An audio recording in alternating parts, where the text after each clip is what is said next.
Assalamu alaikum. Good afternoon, ladies and gentlemen. I am Haifa Alioha, Team Leader Talent Management and Leadership Development from Kuwait Petroleum Corporation. And I'll be moderating this session today, which is about empowering females in leadership roles. The session will shed light on business culture that encourages diversity and women inclusion at the workplace. We'll be having two exceptional guest speakers. The first speaker is going to be Dr. Maha Ibrahim, who is Director Human Capital Department. She's also Acting Director, Strategy and the Future Department, as well as Chief Officer of Happiness and Well-Being at Etihad Water and Electricity. Our second speaker is going to be Mrs. Nada Abanda, who is Transformation and Strategy Consultant at Dubai Health Authority. Following that, we shall be having a Q&A segment at the end of the session, so please make sure that you prepare your questions until then and keep them until then. And now, without any further ado, let's welcome Dr. Maha Ibrahim. Assalamu alaikum. Sorry for that. Good afternoon, ladies and gentlemen. It's a pleasure to be here today. I will start my presentation with a quote by His Highness Sheikh Mohammed bin Zayed Al Nahyan, Crown Prince of Abu Dhabi. We highly appreciate and value the role of women, their leadership, and their outstanding contribution to the nation and community service in various fields. In the UAE, women are largely employed within the public sector, where they hold 66% of government jobs and 33% of leadership position and 30% of the UAE cabinet. Their presence within the public sector can be attributed to many factors, such as government providing better benefits, higher salaries, and flexibility.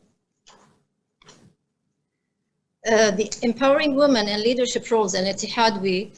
Before that, I would like to mention that Etihadwi was established in 2020 under the Federal Decree Law number 31 to replace the Federal Electricity and Water Authority, which was known as FEWA. It is owned by Emirates Investment Authority, and it provides electricity and potable water for Emirates located in the north part of the UAE. With more than 2,800 employees distributed among 6 regional areas. Women hold in Etihadwi more than 60% of leadership and supervisory position and 49% of engineering and technical roles.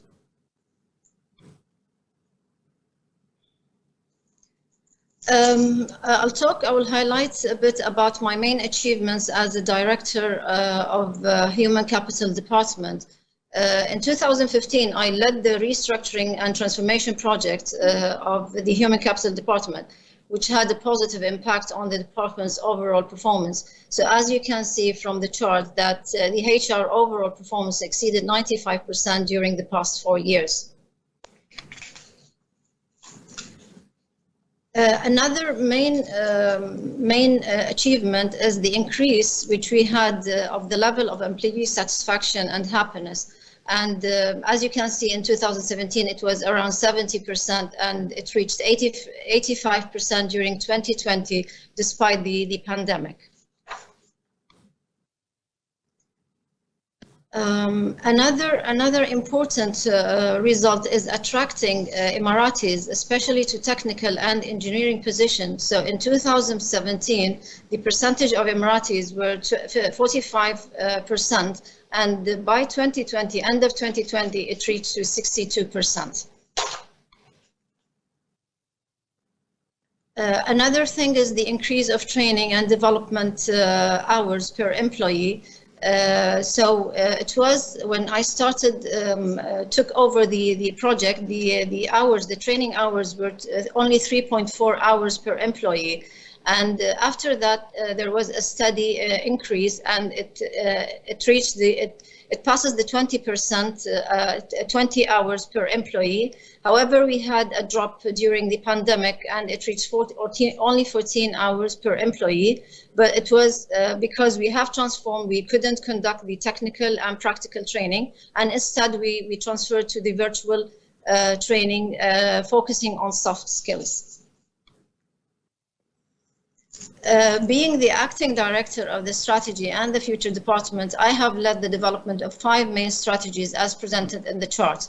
So the 5-year strategic plan 2017 to 2021, in addition to innovation, sustainability, happiness and well-being, and marketing and media strategy in 2019. Another main achievement is the establishment of Excellence Medals Award, the award which aims to recognize excellent employees under different categories. Since its inception in 2014, the number of participants, the number of winners, the numbers of categories has increased. And I would like to mention here the challenges which I faced during that project, as it was developing the models, the assessment model, and the criteria, the excellence criteria, and disseminating a culture of excellence to encourage employees to participate in this award.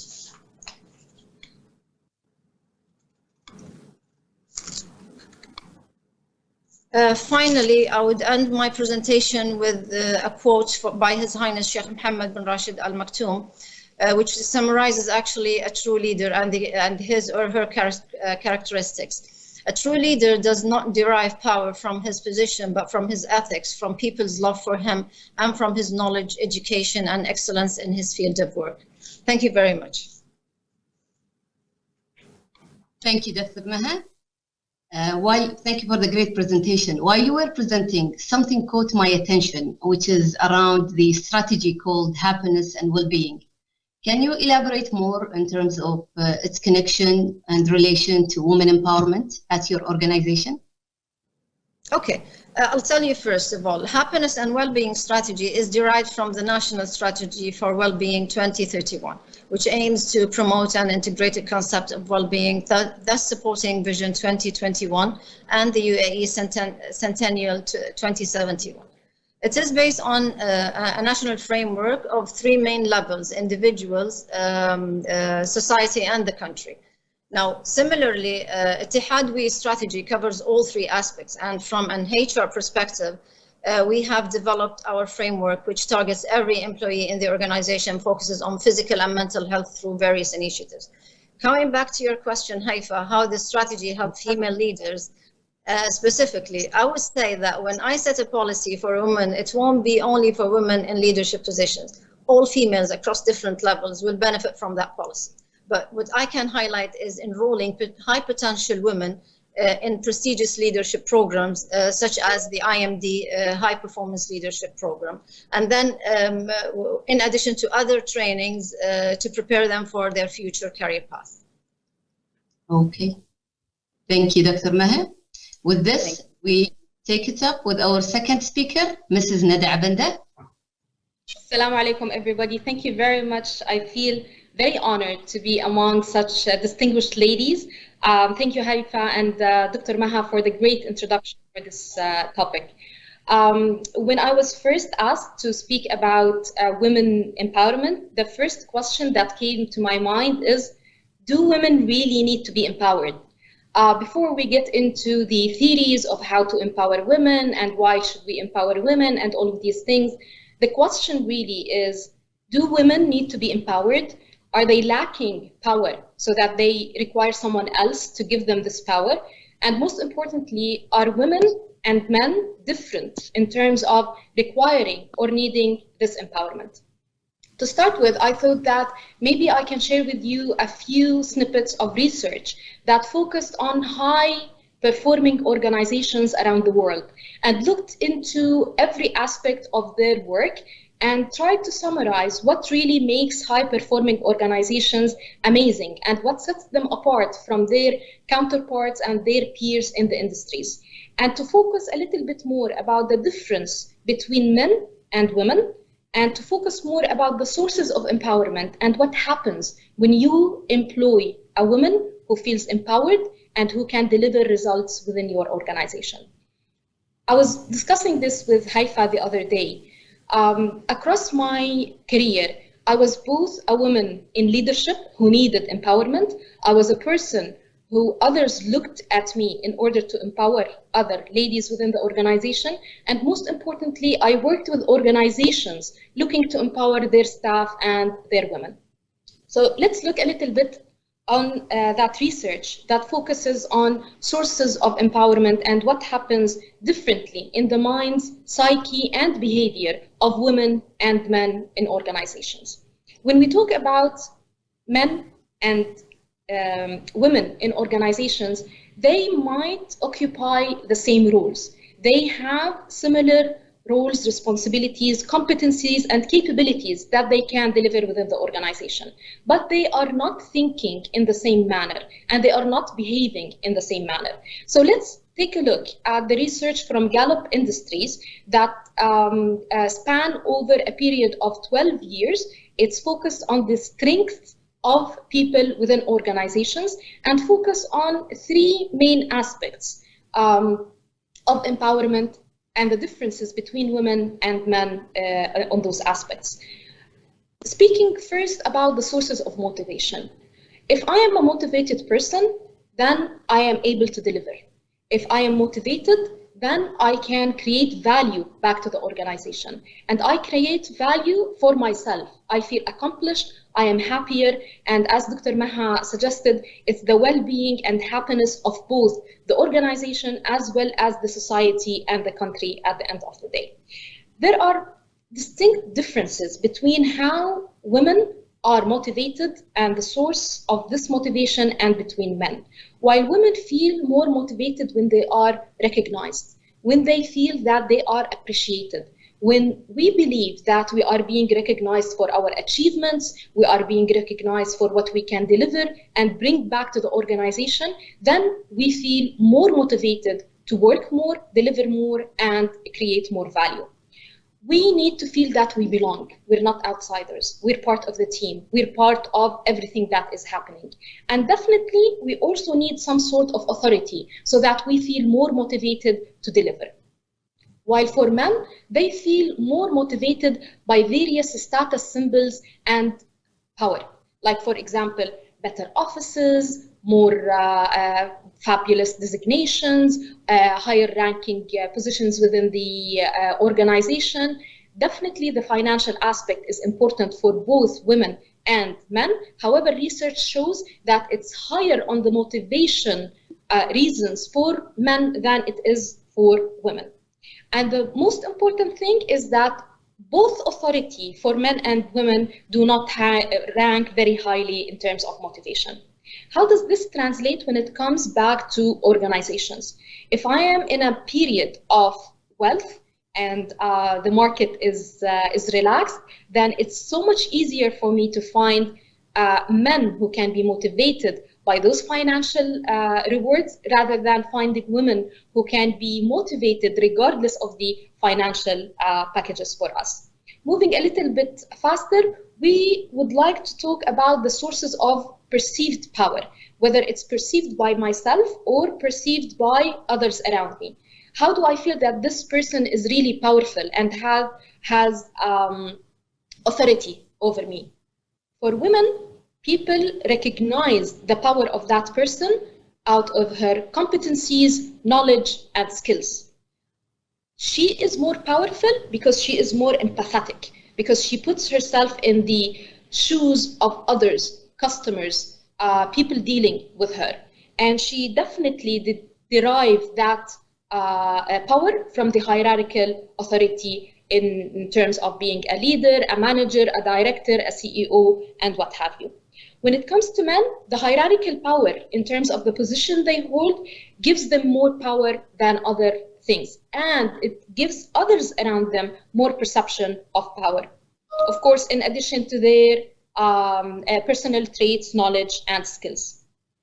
People usually hire women based on their proven track record, while they hire men based on their potential for achievement, which means that for a woman, for me, I am more likely to get a position if I already have track record of achievement behind me, rather than my capability or potential for success. Before I finish, I would like to end by giving you 3 lessons or main takeaways that I've learned throughout my careers, both from amazing female leaders as well as amazing male leaders.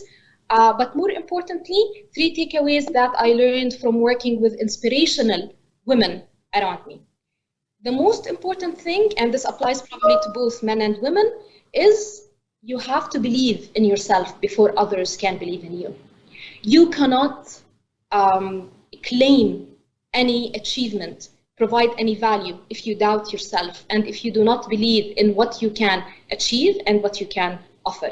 You are your main source of empowerment. However, always surround yourself with people that keep pushing you to be better and believe in you so that you can believe more in yourself. For me personally, the most important person across the career that I had is a person who's not a leader, but she was actually reporting to me, but she always gave me that inspiration to be better, to perform more, and to believe in what I can do and what I can deliver. Look for that person, and look for that person in your career as well as in your life. The second takeaway that I would like to share with you is that it's only about gender if you make it about gender. It's not about male versus female. However, it's about your capabilities and abilities. And I would like to close by saying that one size does not fit all. Simply because somebody has a certain management style and leadership approach, it does not mean that you can copy it exactly the way it is. Find your own rhythm, find your own way of leading. And thank you very much for giving me the space and time to share with you a few of the things I've learned along my career. Back to you, Maha. Okay, thank you, Nada, for the interesting presentation. I think I'll be complementing the comparison that you made between men and women at the workplace. And I would ask you, how do you do the balance between your personal and career life? Maybe this would complement the comparison. How do females do balance between their career and professional life? Hey. I think that it's not only career and professional life. I believe that it's more of 4 or 5 different balls that we are always juggling all the time. You have your life, your career, your family, your health, your social life, and all the different aspects. At any given time, you are totally in control of only 2 balls, of only 2 of these things. The others are always mid-air. So if you want to really make that balance, you need to make sure that the 2 things that are completely under your control are there. They are safe. However, your eyes are always tracking and you are ensuring that you do not miss any of the other things that are mid-air. Never assume that you will be in total control of everything in your life. You have to let go of one thing, keep your eye on it in benefit of the other. And I think that all men and women are perfect at juggling, maybe women a little bit better. Thank you very much. Now, we will be moving to a very interesting segment, which is the Q&A. And I have already started receiving questions from the audience. And the first question goes to Dr. Maha. The question says, do you believe there should be a quota for women in education, job, market? Education/job and market? Well, I think it is a balance. Like if we are talking about an organization, we talk about balance. We cannot have the majority of women, the majority of men. I think we need to have a balance. And this is like something that we talk about here in the United Arab Emirates, the balance between genders. Okay, thank you. The second question goes to you, Nada. I think they say humanity has from antiquity mostly followed a patriarchal system. Has this been a hierarchy in women empowerment? Do you think this should change? Again, it really depends on whether we believe that women need to be empowered or not. I do agree with the fact that humanity in general comes from a male-dominated structure. Does it hinder women empowerment? In some cases, yes, it does. Does it need to be changed? It's always good to change. However, we always need to take into consideration that when we change something, it's not just that one thing that we need to change. We have to consider the entire ecosystem and how the entire ecosystem is impacted with that. I don't think that women need empowerment as much as we need equal chances to show how we can deliver value and bring it back. Thank you very much. Now a question to you, Dr. Maha. What has been the most significant barrier in your career? I'll talk about the barrier could be from the projects which I have already worked on, and it's mainly the changing the culture, and maybe to make the balance in my life between the personal and the professional life, especially that I was doing my PhD during the past 5 years. So it was very hard to manage the time and to make that balance between my personal life, my educational life or academic life, and work at the same time. Thank you. Nada, back to you. Share 2 main secrets of success for female leaders. Oppa. Although it's not considered a secret, I will add to the 3 things that I already mentioned earlier. I think that finding the right place for you that you can shine in.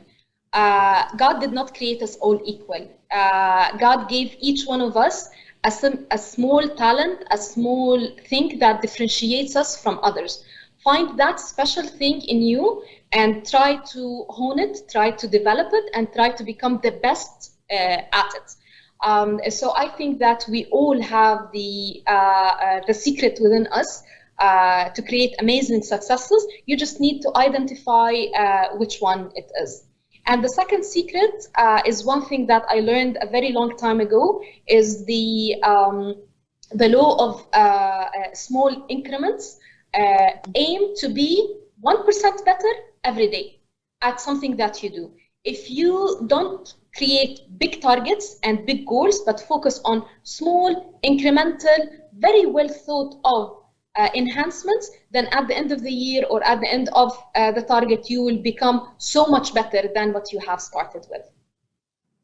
Okay, thank you, and very interesting. Dr. Maha, the question says, give us an advice for females aiming for leadership positions. Well, I would refer back to the quote by His Highness Sheikh Mohammed bin Rashid Al Maktoum, which I have ended my presentation with. It's a leader should have ethics like integrity, honesty, should be humble, people-oriented, with strong communication skills, knowledge and education. Long-term thinkers, set goals and get the people to a common goal and celebrate success, be confident, apologize and appreciate feedback, time management skills. A lot of things. I think it was very summarized very nicely in that quote. And if you take each part of it, then you can relate it to many things. But I would say that you should enjoy what you are doing. You know, this is my advice. And a very nice advice as well. Okay, Nada, back to you. Is there a particular leader you look up to and why? To tell you the truth, I look up to so many different leaders and so many different avenues of life. I remember very early on, and it might not be a household name or somebody that everyone is familiar with, but early in my career, I worked with this leader who always pushed me to be better, not by telling me that I'm wrong, but by showing me how I can be better, by telling me what is there for me in the future. And I always remember a quote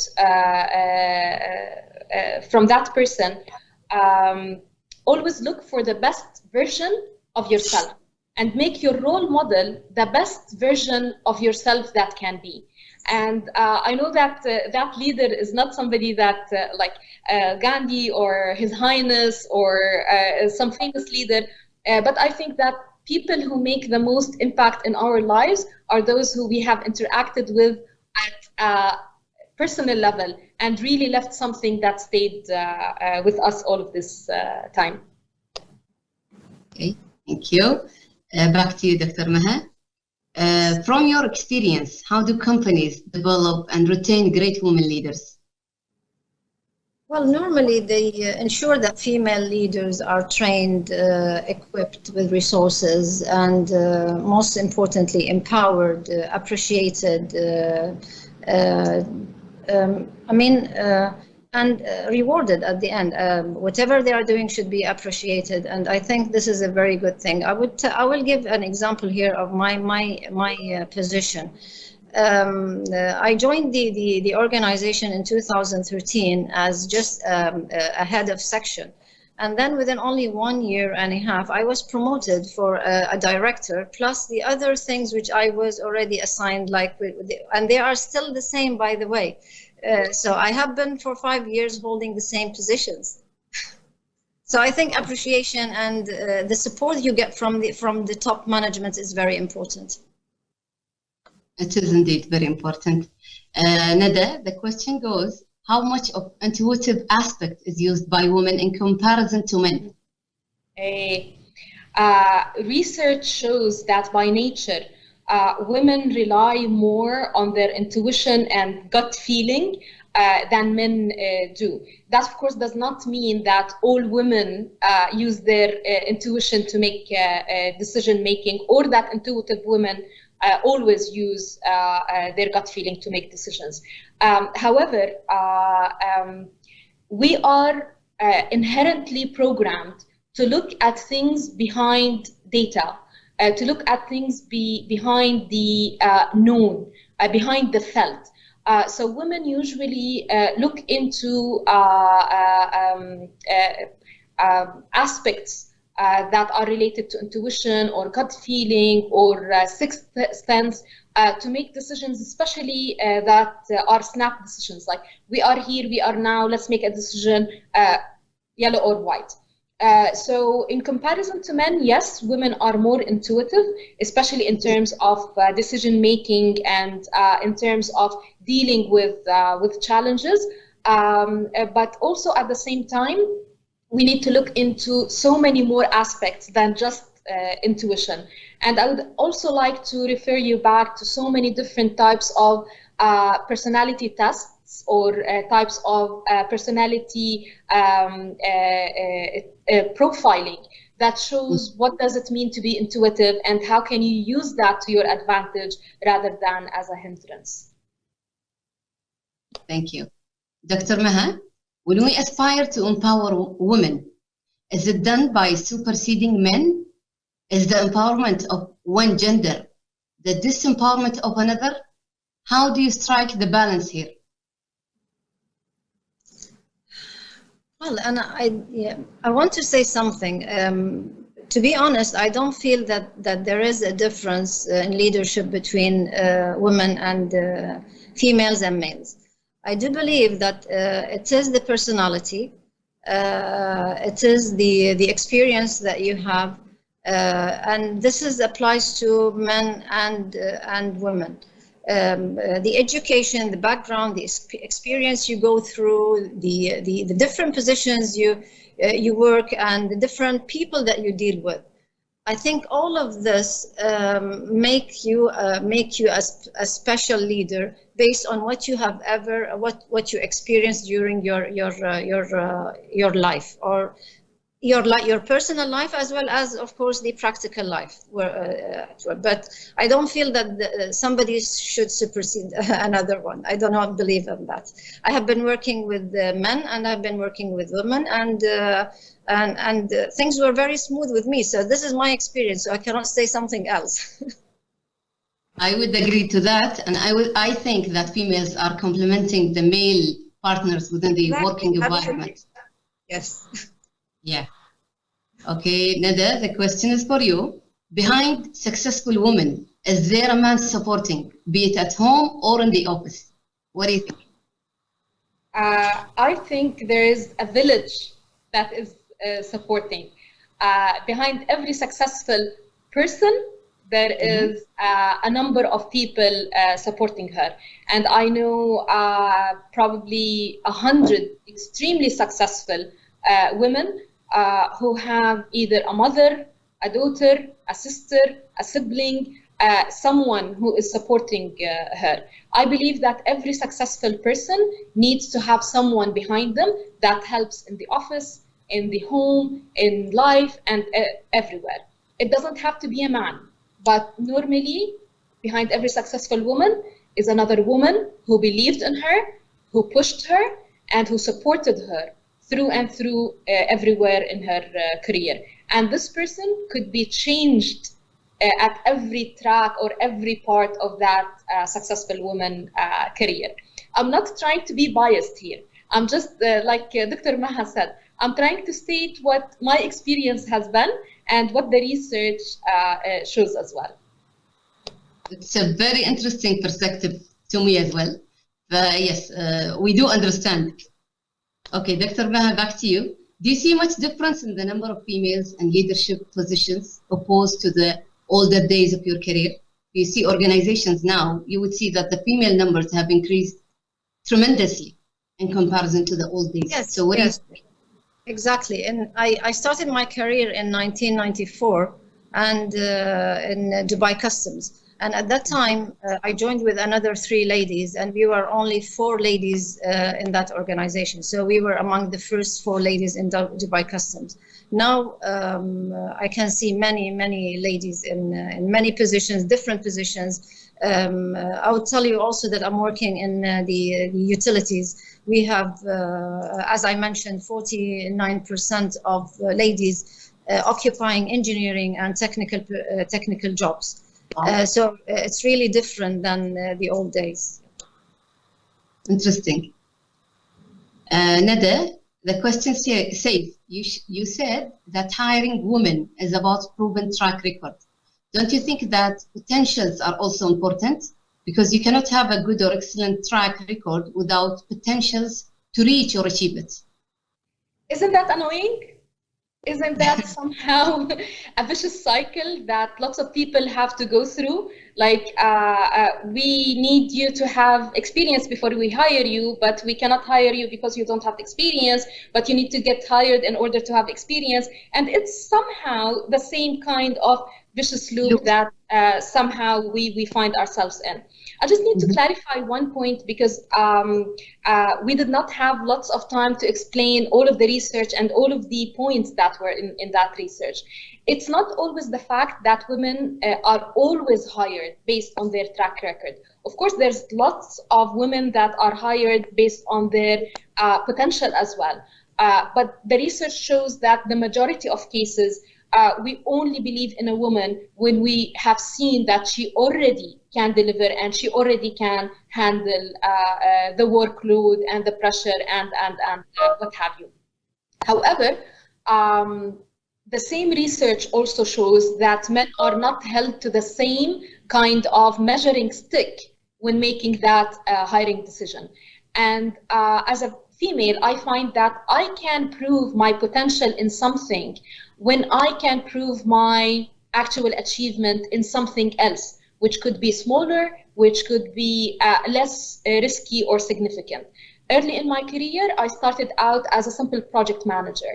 I definitely did not progress into a program manager or a consultant or someone who's handling large programs and portfolios before I have shown that I was capable of delivering those projects successfully. So maybe the achievement in projects opened up the potential in larger thing that you can do. So always look at it in terms of, I need to prove something in order to be recognized for the potential in something that is bigger.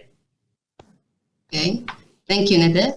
And I'll just have the last question for the Q&A session with you, Dr. Maha, and we'll be having less than a minute for your answer. Mention one major challenge female leaders face nowadays. Okay.